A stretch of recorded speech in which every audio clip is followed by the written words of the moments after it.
అంటే మీ ఇష్టం ఉంటే నేను ఇంతే పెంచుతాం, మీరు ఇష్టం ఉంటే ఉండండి, లేకపోతే టీసీ తీసుకొని వెళ్ళిపోండి. కానీ ఫస్ట్ టర్మ్ మాత్రం పే చేయాలి. టీసీ తీసుకొని వెళ్ళినా ఫస్ట్ టర్మ్ పే చేయాలి. మీరు ఉంటే ఉండండి, కానీ మేము మాత్రం తగ్గించాం ఫీజు అని చెప్పి మాట్లాడాలి. సరే అని 10 days నుంచి నిన్న మొత్తం 7:30 నిన్న 1:30 వరకు కూడా ఇక్కడ ఏ క్లాస్ వరకు పేరెంట్స్ ఉన్నారమ్మా? అన్ని క్లాసులు.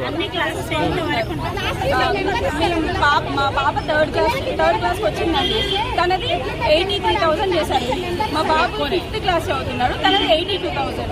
అంటే ఇంత ఈ రేంజ్ లో 20-25% మీ ఇష్టం ఉన్నట్టు లేదు. మేము మాకు ఇచ్చిన మాట ఏంటి, మీరు 5% హైక్ చేస్తామని చెప్పారు. అదే మాట ఇప్పుడు మీ ఫీజులో స్టేషనరీ వాళ్ళే ఇస్తారా, లేకుంటే మీరు మళ్ళీ అడిషనల్?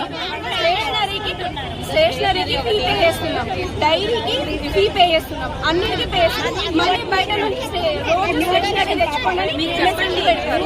ఖచ్చితంగా తెచ్చుకోవాలి, లేకపోతే పిల్లల్ని పాయింట్ అవుట్ చేస్తారు. ప్రతి ఇయర్ యూనిఫామ్ మార్చాలంటే ఎక్కడి నుంచి తీసుకురావాలండి డబ్బులు? ఇప్పుడు ఒక యూనిఫామ్ 2-3 years వేసుకోవచ్చు కదా, ఎందుకు చేంజ్? చిన్న చేంజెస్ చేసి మళ్ళీ మీరు బై చేయాలి.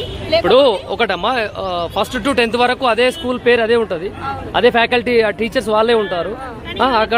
యూనిఫామ్ ఎందుకు మారుతుందని అర్థం కాదు. ఒక్కొక్క క్లాస్ కి ఒక్కొక్క యూనిఫామ్ అండి.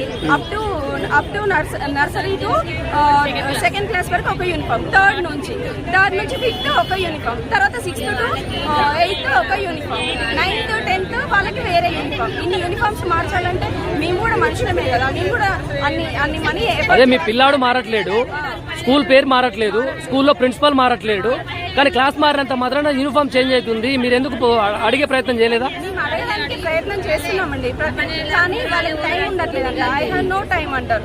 అంటే మేము పేరెంట్స్ మాట్లాడడానికి వస్తే నో టైం, కాకపోతే అడ్మిషన్స్ చేసుకోవడానికి. మీరు ఎప్పుడైనా డైరెక్టర్ ని చైర్మన్ వాళ్ళని కలిసారా? మేము కలిసామండి.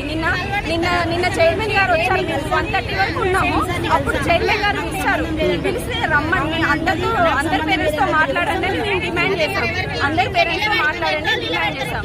కాకపోతే వాళ్ళు ఏమంటున్నారంటే మేము బయటికి రాము, మా పరువు పోతుంది, మీరే లోపలికి రండి, అది కూడా ఒక 5 members లోపలికి రండి అన్నారు. లేదు మీ 5 members అయితే రాము అని చెప్పాం. అంటే అప్పుడు అన్నారు ఉమెన్స్ 5 అండ్ మెన్స్ 5 రమ్మన్నారు. సరే మేము వస్తాం లోపలికి అని ఇక్కడ గేట్ లోపలనే మాట్లాడతామని చెప్పాం. సరే అని చెప్పి గేట్ లోపలికి పిలిచారా, వాళ్ళని 20 నిమిషాలు వెయిట్ చేయించారు. వెయిట్ చేయించిన తర్వాత కొంచెం పక్కగా లేదు లోపలికి రండి అన్నారు. లేదు అని వీళ్ళు వెళ్ళలేదు. తర్వాత అప్పుడు చైర్మన్ సార్ వచ్చారు.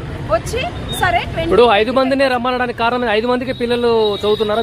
వీళ్ళ పిల్లలు చదవట్లే. అదే అందరితో మాట్లాడడానికి ఆయన పరువు అందరినీ పిలవండి అని చెప్పాలి.